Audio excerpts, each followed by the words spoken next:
Bonsoir à toutes et à tous, bienvenue dans cette édition d'information. Les titres de l'actualité Hajj 2025, c'est aux environs de 5 h du matin ce dimanche que le premier convoi à destination d'Arabie Saoudite pour le pèlerinage musulman à son bord, 342 pèlerins guinéens pour les lieux saints de l'islam. En cette occasion, une importante délégation du secrétariat des affaires religieuses était sur place. Et puis, développement communautaire, une mission de l'ANAFIC et de la Banque mondiale séjourne dans la région de Kanka. La présence des organismes de développement mis en place et financé par cette institution était au centre de cette visite.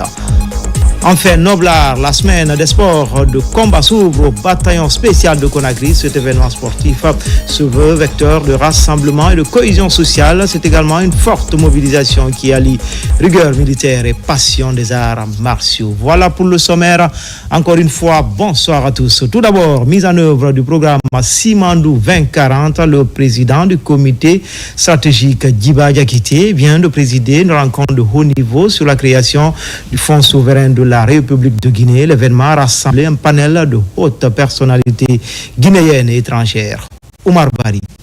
Organisé par le comité stratégique de Simandou, un séminaire de haut niveau consacré à la création du Fonds souverain de la République de Guinée s'est tenu le mercredi 7 mai 2025 à Conakry. Cette rencontre s'inscrit dans la continuité des travaux engagés autour de la dernière phase de la documentation du programme Simandou 2040 discuté lors d'une réunion tenue le 10 avril dernier. Présidé par Djiba Diakité, ministre directeur de cabinet de la présidence et président du comité stratégique de Simandou, l'événement a rassemblé un panel de hautes personnalités guinéennes et étrangères. Parmi elles figurait notamment le général Amara Kamara, ministre secrétaire général de la présidence, plusieurs membres du gouvernement et du comité stratégique de Simandou, des représentants du secteur privé, des banques et assurances, ainsi que l'ancien premier ministre du Bénin, Lionel Zenzou, aujourd'hui associé gérant de la banque d'affaires Southbridge. Le séminaire a débuté par une vidéoprojection mettant en lumière une interview exclusive du président du comité stratégique Djiba Diakité. Celui-ci a réaffirmé la volonté de la République de Guinée de passer d'un pays riche en ressources naturelles à une véritable destination grâce à une gouvernance rigoureuse et des choix stratégiques ambitieux. L'ambition et la vision stratégique du président de bâtir une économie durable et responsable à travers un programme de développement socio-économique nommé Simandou 2040. Nous faisons de la souveraineté économique la clé de développement de la Guinée à travers la vision du chef de l'État, son Excellence le général Mamadi Doumbouya. En tirant les leçons des meilleures pratiques à l'échelle mondiale, qu'il s'agisse du fonds souverain norvégien, chilien, d'Abu Dhabi, etc.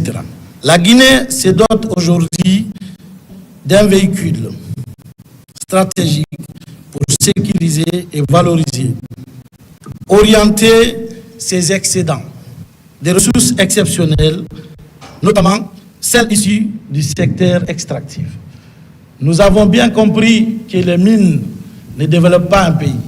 Notre ambition, c'est d'utiliser les revenus du secteur minier pour pouvoir permettre à la Guinée de se doter d'un instrument puissant qui peut nous permettre de répondre aux besoins de la population. Nous pensons que Simandou doit être pour nous ce que le pétrole a été pour les pays du Golfe et nous nous sommes dotés de toutes les stratégies possibles pour que nous puissions minimiser les erreurs parce que, vous le savez, on ne réinvente pas la roue. Il est aussi important de garder en tête que le programme Simandou 2040, nous l'avons déjà expérimenté dans une phase d'à peu près 2 ans environ, d'où les 1000 km de route, d'où les réformes structurelles. Je réitère que Simandou nous permettra de gagner beaucoup d'argent. Mais notre ambition, ce n'est pas de dépenser l'argent ici de Simandou, c'est d'utiliser une bonne partie de cet argent placé dans un fonds. Ce fonds nous permettra d'aller chercher de l'argent moins cher sur le marché des capitaux. Ce fonds nous permettra de garantir pour financer des projets Ce fonds nous permettra de dynamiser le crédit, financer les PME de façon stratégique. Et le programme repose essentiellement sur le capital humain. C'est pourquoi une bonne partie des fonds des recettes récits de Simandou permettront de financer le secteur de l'éducation, notamment à travers le composant Simandou Academy. Le fonds souverain n'est pas un instrument isolé. C'est un instrument qui sera au cœur de l'économie guinéenne, permettra de stimuler le financement des PME, mais également dynamiser le crédit. Nous comptons, dans le cadre du programme, essentiellement sur le secteur privé. Notre grande ambition du programme Simandou 2040 pour les 15 prochaines années est estimée environ, à ce stade, nous allons affiner ces chiffres, aux alentours de 200 milliards de dollars US. Mais ces 200 milliards de dollars US, nous pensons qu'au moins 70% doit venir du financement privé.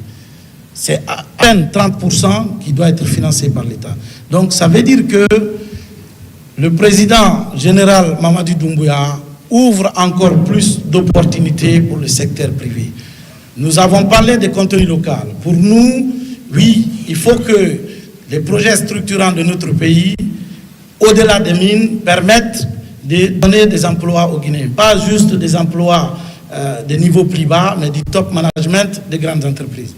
Nous avons aussi dit que le contenu local pour nous doit permettre de donner des opportunités d'affaires aux Guinéens, des opportunités de business. Notamment, nous avons en tête de pouvoir accompagner une entreprise guinéenne à capitaux guinéens. Ça veut dire quoi? Des entreprises dont à la fin les dividendes tombent dans la poche du Guinéen. Nous avons en tête pour les 15 prochaines années de faire de la Guinée une économie de destination en termes d'archétype, mais également une économie de ressources. Ressources dont on parle certes des ressources naturelles que nous avons, mais c'est surtout des ressources intellectuelles. Nous pensons que nous devons former des Guinéens que nous pouvons exporter et beaucoup plus qu'exporter nos minéraux. Je souhaite vraiment des travaux riches à travers les différents panels qui vont se dérouler et faire en sorte qu'ensemble, nous puissions bien évidemment construire la Guinée que nous avons toujours rêvé, pas demain, mais maintenant. Sous la clairvoyance du général Mamadi Doumbouya, nous continuerons à bâtir une Guinée prospère que nous appelons notre paradis, une terre de richesse et d'innovation pour le bien-être de la population. Sont ensuite intervenus Mourana Souma, ministre de l'économie et des finances, et Ismaël Nabé, ministre du plan et de la coopération internationale, pour détailler les 5 piliers du programme Simandou 2040. Pour eux, la mise en place du fonds souverain s'inscrit dans un contexte économique particulièrement favorable pour la Guinée, dont la croissance soutenue témoigne de la bonne santé macroéconomique du pays.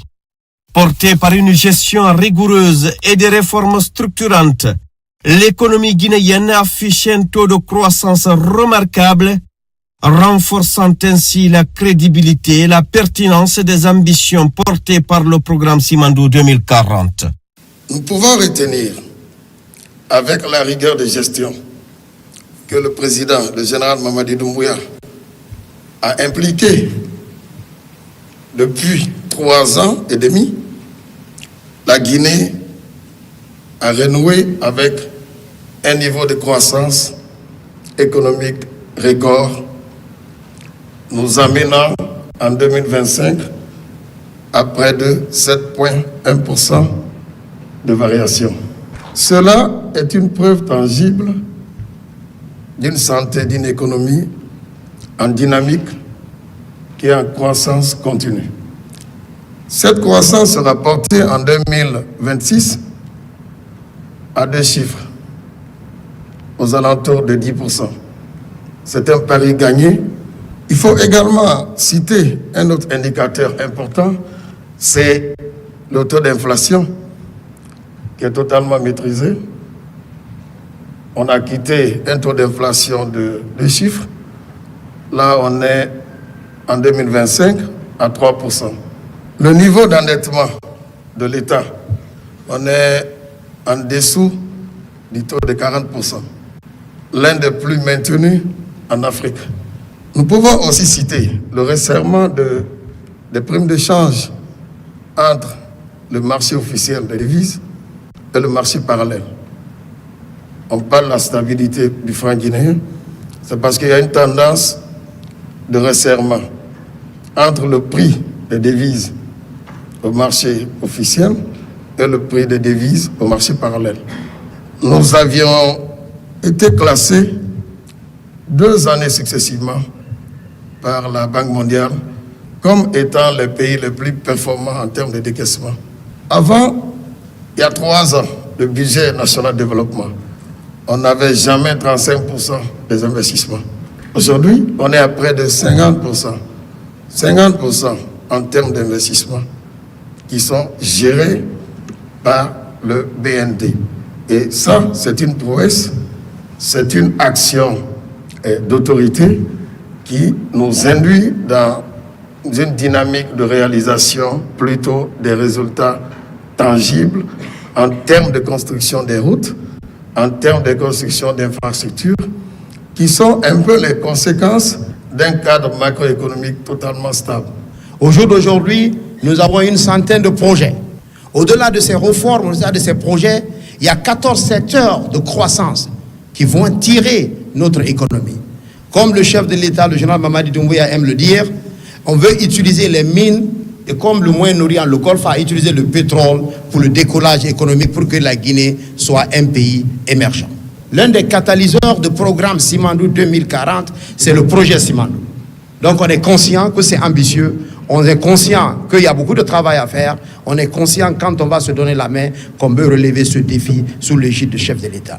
Inspiré par la vision du président de la République et son Excellence le général Mamadi Doumbouya, le programme Simandou 2040 se veut un schéma directeur de développement socio-économique structuré autour de 5 piliers majeurs. Il symbolise une volonté politique affirmée de créer une dynamique durable et responsable en faveur de la prospérité nationale. Dans une prise de parole remarquée, l'ancien Premier ministre du Bénin, aujourd'hui associé gérant de la banque d'affaires Southbridge, Lionel Zenzou, a salué l'audace du président de la République, son Excellence le général Mamadi Doumbouya, soulignant que toute l'Afrique a les yeux tournés vers la Guinée, un pays qui s'engage désormais sur une trajectoire que beaucoup aspirent à suivre. Il a exposé les missions, les moyens et les mécanismes d'un fonds souverain efficace en insistant sur son rôle de levier pour le développement à long terme. L'ambition de la Guinée est brillante en fait. Ce qui est brillant, c'est la Guinée. C'est très important ça parce que, vous voyez, les pays frères regardent la Guinée et au-delà du continent africain en se disant, c'est fou, la Guinée est en train de délivrer. Délivre du chemin de fer, délivre des ports, délivre bientôt des productions très très importantes du plus grand gisement de minerai de fer et à la plus haute teneur au monde. C'est un pays de destination pour des investisseurs, comme elle va l'être pour des touristes, etc. Mais c'est plus que ça. C'est un véritable tournant. Et à mon avis, ce qui est fait en ce moment autour de Simandou 2040 est plutôt un modèle pour l'Afrique. Donc c'est majeur ce qui est en train de se faire. Ça se fait dans quelques pays africains, mais il se trouve que Dieu a été assez grand quand même avec la Guinée en termes de patrimoine, si vous voulez. Donc on vous regarde avec beaucoup d'intérêt de toute l'Afrique. La monnaie guinéenne aussi s'affermit tous les jours. Créer un fonds souverain, c'est-à-dire collecter des ressources régulières, c'est ça qu'apporte au fond la production minière, pour faire des prêts de long terme ou créer du capital pour les entreprises, si vous voulez, c'est quelque chose qui va juste accélérer énormément le bien-être dans le pays. Alors si les financiers sont capables de délivrer ça, c'est une bonne chose et donc on est très honoré d'avoir été invité à coopérer, à co-construire, comme on dit en Guinée maintenant, à co-construire quelque chose qui nous paraît ambitieux, tout à fait à la portée.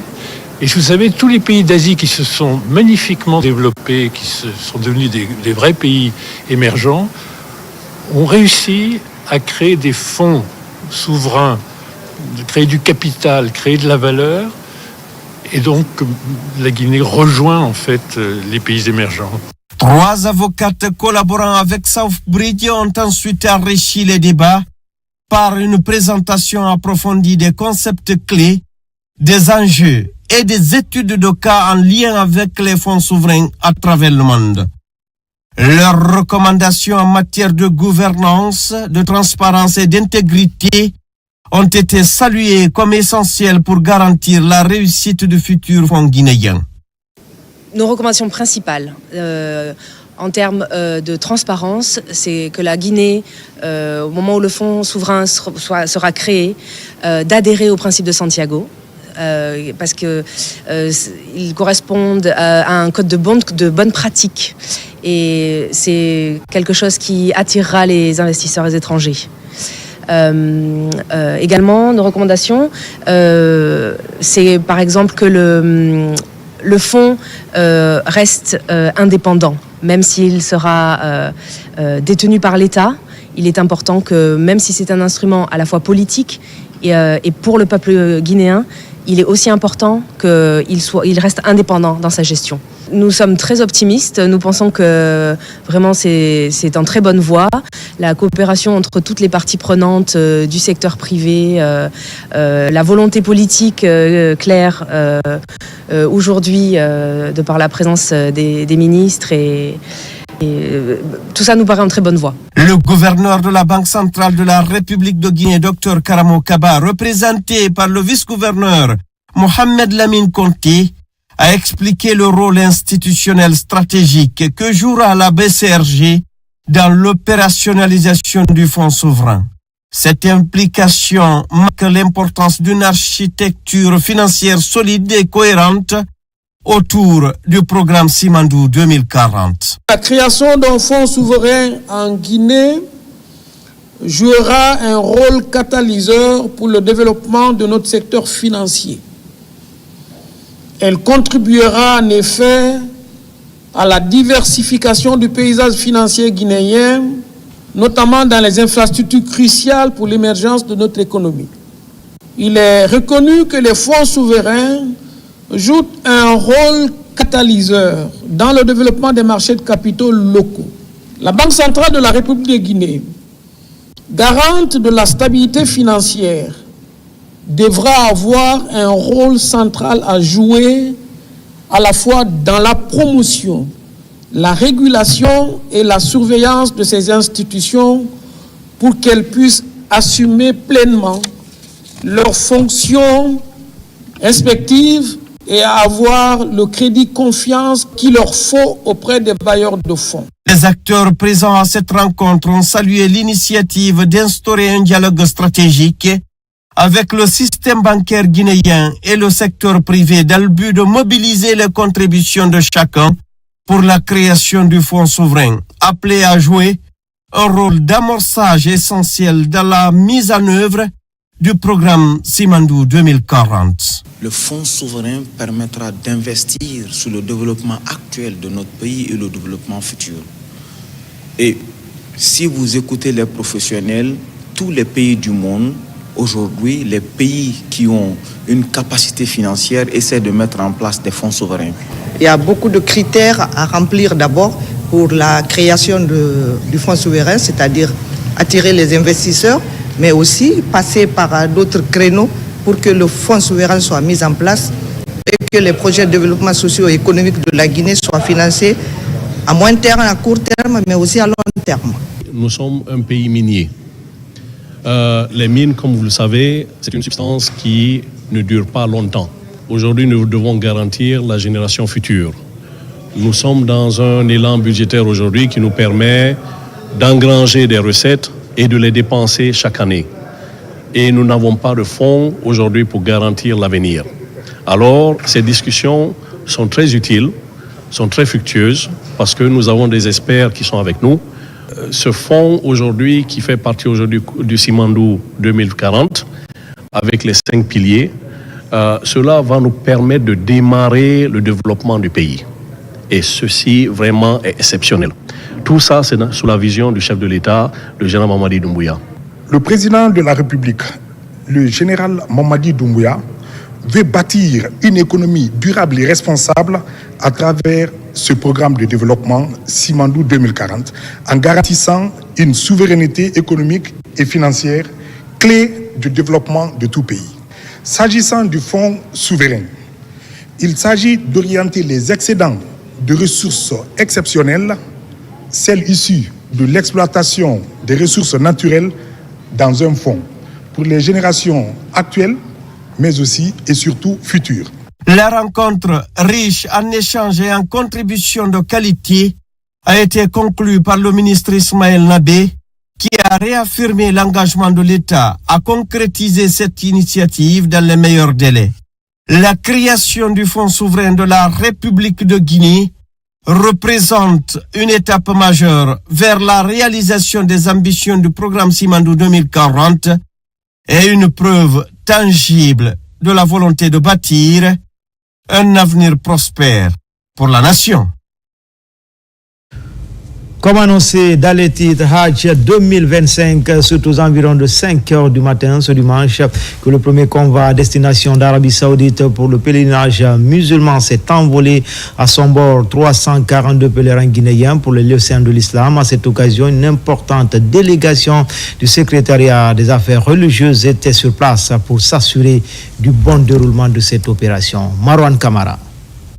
Au centre islamique de Donka, les futurs pèlerins répondent présents pour le grand départ du Hajj 2025.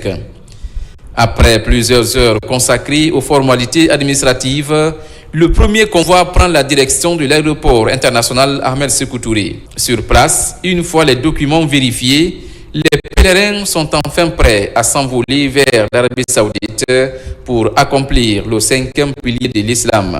L'organisation, ce qu'on a vu, la grande mosquée jusqu'à l'aéroport, c'est satisfaisant.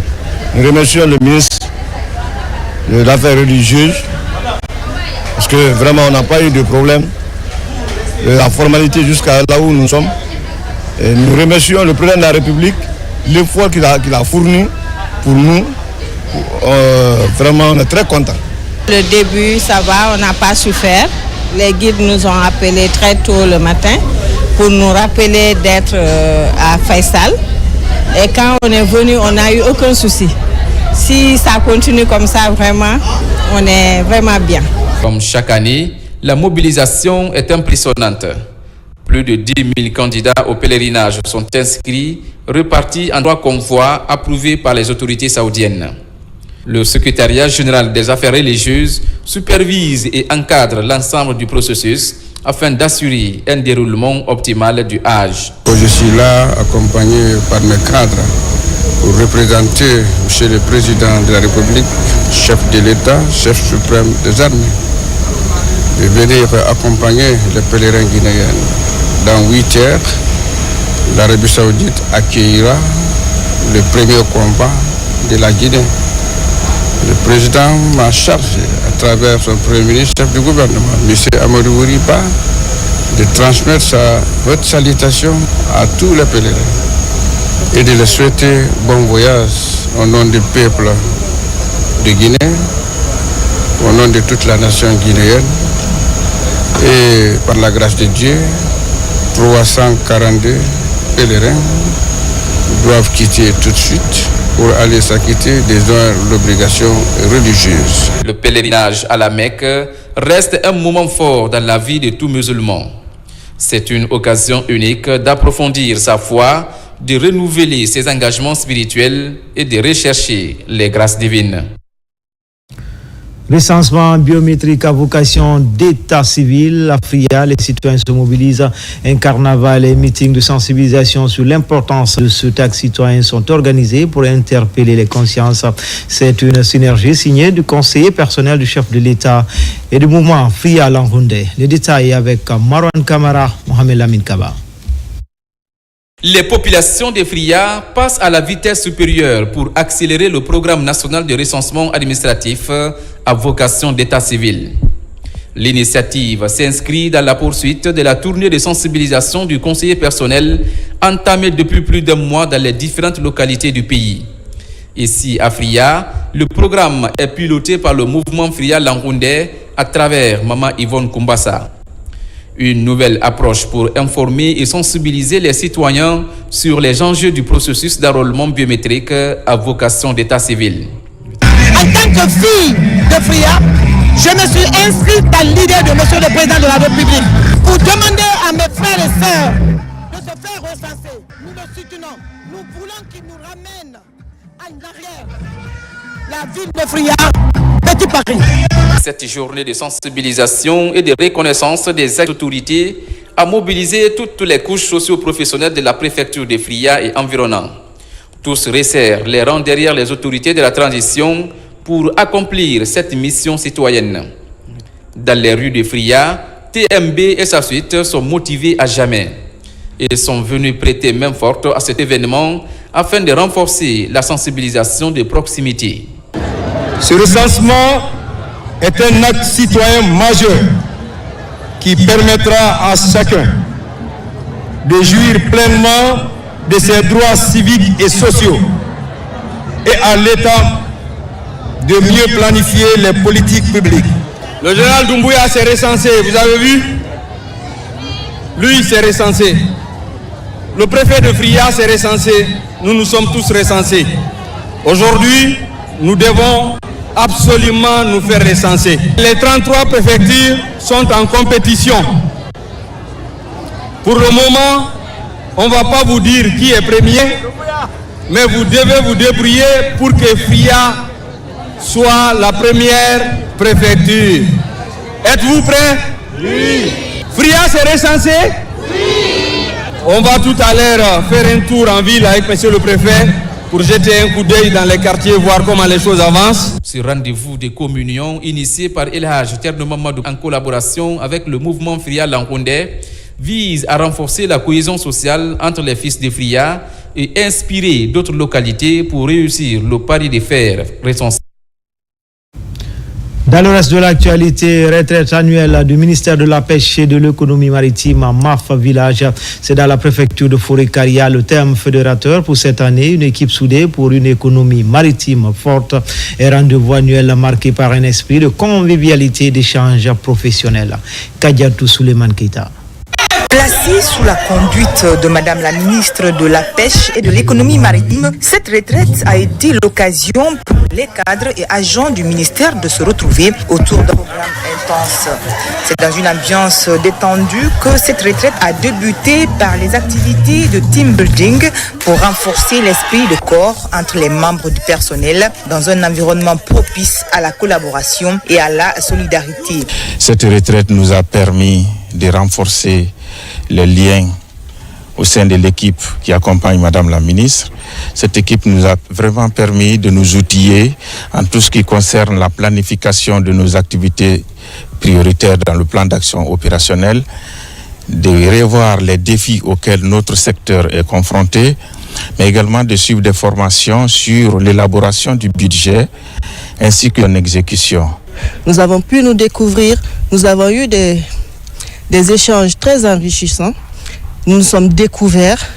Nous avons compris qu'il faut être soudés pour atteindre un seul objectif. Cette retraite annuelle 2025 a été également marquée par la remise de satisfecit aux agents admis à faire valoir leurs droits à la retraite. Un moment empreinte d'émotion et de gratitude au cours duquel la ministre a salué le parcours et la contribution précieuse de ses serviteurs de l'État à la consolidation du secteur de la pêche. Là, personne n'a peur d'aller à la retraite. On remercie bon Dieu d'avoir nous donné un président comme lui, qui aime son peuple, qui est en train de travailler partout sans démagogie. Cette retraite aura surtout été le symbole d'une administration tournée vers l'avenir, portée par des femmes et des hommes unis autour d'une vision partagée. Faire de l'économie maritime un véritable levier de développement durable pour le pays. Développement communautaire, une mission de l'ANAFIC et de la Banque mondiale séjourne dans la région de Kankan. La présence des organismes de financement de développement mis en place et financés par cette institution était au centre de cette visite. Moussa Kouyaté. La préfecture de Sigiri a constitué la première étape de cette mission en Afrique Banque mondiale. La Banque mondiale assure le financement des structures pour la mise en œuvre du Fonds de développement local. Sur le terrain à Sigiri, le constat est satisfaisant. Et l'objectif de la mission à Sigiri est de discuter avec les populations et les bénéficiaires du PAGL2 pour écouter comment les activités se déroulent. On a eu beaucoup de discussions avec monsieur le maire, avec les acteurs du projet, pour essayer de continuer à améliorer les activités et répondre aux besoins des communautés. À la maison des jeunes de Sigiri et devant une foule massivement mobilisée, les autorités de l'ANAFIC ont réaffirmé leur engagement à servir davantage la communauté dans la transparence. Nous sommes engagés auprès de vous, auprès de la collectivité, à travers la délégation spéciale, à mettre à disposition toutes les ressources mobilisées dans le cadre du FREM. Que le Guinéen lambda soit rassuré que c'est des ressources qui entrent dans la satisfaction de son besoin primaire. Nous sommes tous engagés auprès du chef de l'État à accompagner les populations et particulièrement celles de Sigiri. L'appui technique, c'est le plus important surtout parce que lorsque vous n'avez pas de mécanismes d'engagement citoyen dans votre commune, le COPIL par exemple, c'est le comité de pilotage du budget participatif, c'est de faire en sorte que le citoyen même peut participer à l'élaboration du budget, peut aussi participer au contrôle sur l'action publique. De retour de Sigiri, la délégation a fait escale à Batenafadi aux environs de 19h. Là aussi, un accueil chaleureux a été réservé par les citoyens de cette localité de Kankan à l'équipe de la Banque mondiale et de l'ANAFIC. À Batenafadi, la mobilisation était de taille pour dire merci aux autorités et aux partenaires techniques et financiers. Fin à Conakry du forum sur l'ergonomie au travail, l'idée d'améliorer les performances et réduire la pénibilité dans le monde du travail, l'initiative du cabinet Déclic Consulting. Elhadj Ismaël Nabi, Marwan Kamara, Mohamed Dou Kamara. Cette première édition du forum sur l'ergonomie au travail est baptisée Madame Lauriane Doumbouya, un espace d'échange et de partage d'expériences entre les panélistes et les participants venus de partout à Conakry. Le portail se donne pour mission de promouvoir l'ergonomie et les ergonomes en Guinée. L'initiative est portée par le cabinet Déclic Consulting. On a pu aborder trois thématiques là-dessus. La première thématique, on est parti sur le travail d'équipe parce qu'on estime que le travail d'équipe, lorsque les gens sont heureux, ça peut déjà impacter sur la productivité. Il y a aussi la motivation au travail. Les participants ont su réellement décortiquer de fond en comble c'est quoi le stress et en même temps quels sont les facteurs qui peuvent déclencher le stress en milieu professionnel. Et quand ces facteurs sont là, qu'est-ce qu'il faut pour y remédier afin de mettre fin au stress qui est notre quotidien de tous les jours. Le forum regroupe des entrepreneurs, des étudiants et des cadres de l'administration publique et privée. Le cabinet Déclic Consulting a instauré une session de renforcement des capacités permettant au travail à tous les niveaux de continuer à renforcer permanemment leur niveau en termes de gestion, mais aussi en termes d'administration. C'est un thème extrêmement important qui rappelle à la fois aux employés et aux employeurs les attitudes à adopter dans le cadre de mon travail. La mise en place de ce mécanisme éducatif pourrait conscientiser les employeurs et salariés sur des troubles musculo-squelettiques en Guinée. La rencontre est aussi couplée par la remise de satisfecit aux participants ayant bénéficié de la formation au forum sur l'ergonomie au travail. En plus bref et en image, l'ambassadeur extraordinaire et plénipotentiel de Guinée en Grèce et Monténégro avec résidence en Italie a présenté ses lettres de créance au président des deux pays. Aminata Kobele Keïta est allé renforcer les liens d'amitié et de coopération entre la Guinée et ces deux États. Enfin, la semaine des sports de combat s'ouvre au bataillon spécial de Conakry. Cet événement sportif se veut un puissant moteur, un puissant vecteur de rassemblement et de cohésion sociale. C'est également une forte mobilisation qui allie à la fois rigueur militaire et passion des arts martiaux. Adjudant Abdulkader Kamara, il est correspondant de la presse militaire. C'est une forte mobilisation des forces de défense et de sécurité et des passionnés de sport de combat, ici au bataillon spécial de Conakry. L'effervescence est palpable en ce jour marquant le lancement officiel de la toute première édition de la Semaine des sports de combat.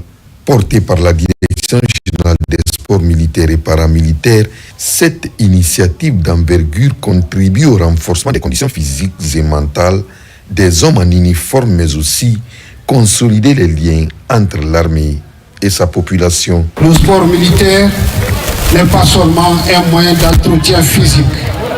Il est une école de la rigueur, de la combativité et de la fraternité à travers des compétitions.